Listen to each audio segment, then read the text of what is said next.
Fear is an outdated, outmoded, primitive part of our biology. It causes us to go to war with each other like animals. It causes us to lose control and behave irrationally. For millions of years, living organisms depended on finely tuned instincts for survival. In a split second, a reptile could sense danger in the environment and respond with an instantaneous flight from the scene. There was no separation between impulse and action.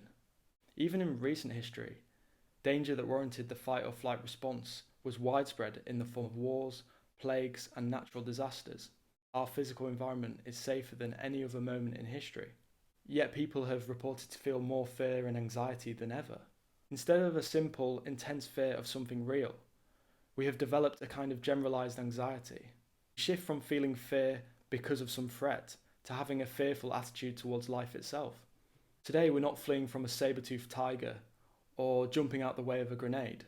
Instead of fear being directed to an imminent threat, humans have started worrying about whether people like us, our status in society, or our long-term personal health. Fear manifests into everyday life in the same form it did when our ancestors encountered another tribe. We encounter someone in Tesco's and our heart rate goes through the roof. Someone ghosts us on Facebook and we start to panic. The brain is wired to survive. It doesn't prioritise happiness. This means that we focus on what could go wrong more than what could go right.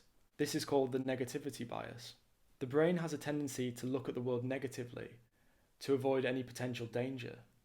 We dread losses more than we savour gains. Criticisms sting more than compliments flatter. We have a better memory of things going wrong than things going right. Journalists have manipulated this negativity bias to galvanise attention. They know that news headlines like "stormy weather all week" captures the reader's attention and sells more newspapers than "sunny days ahead." This explains why newspapers are riddled with the latest health scare, a new crime wave, and endless terror threats. This scaremongering has only added to our already high generalised anxiety levels. This causes us to exaggerate the dangers and see every event in terms of risk. Franklin Roosevelt was a great advocate of the idea that we exaggerate the dangers that exist in the world. In his inauguration speech, he said, "Let me assert my firm belief that the only thing we have to fear is fear itself, nameless, unreasoning, unjustified terror, which paralyzes needed efforts to convert, retreat, in advance." A lot of us are living in a fearful state without even knowing it. We spend years in fight or flight and wonder why we're exhausted all the time. We react to things with a disproportionate amount of frustration.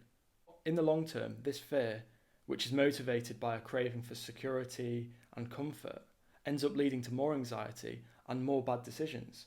That is why addicts can never gamble enough, take enough drugs, or eat enough food. They're chasing a feeling of comfort and safety that does not exist in the world. Our life is uncertain. Even the most sheltered and wealthy people can develop a lethal disease. The problem is, fear is an impediment to our development. Fear creates avoidance. We avoid the things we fear, which in large part are the things we need to do in order to evolve. This is why Joseph Campbell said, "The cave you fear to enter holds the treasure you seek." That is why we only grow when we leave our comfort zone. If we lived in our comfort zone all the time, we would live the same day over and over again. Let me ask you this, when is fear actually useful? Some theories argue that fear is actually useful today because it stops you jumping off a cliff or it stops you petting an angry dog that's foaming at the mouth. But I don't personally buy it. You can use your logic not to jump off a cliff or pet an angry dog. 99% of the time, fear is triggered by irrational thinking and events we've imagined up at 2 a.m. in the morning when we're tossing and turning in bed. That's why Seneca said we suffer more in imagination than we do in reality. Living in prosperous times has been a curse in many ways, mainly because we have more time to think about things deeply and contemplate the worst possible scenarios.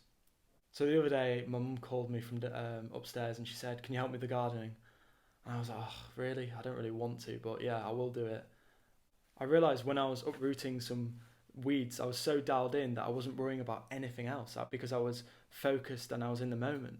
When you're in that flow state and you're focused on something constructive, it's impossible to feel fear. So ask yourself, is fear stunting your life? Break it down. Think about it rationally, because 99% of the time it is irrational.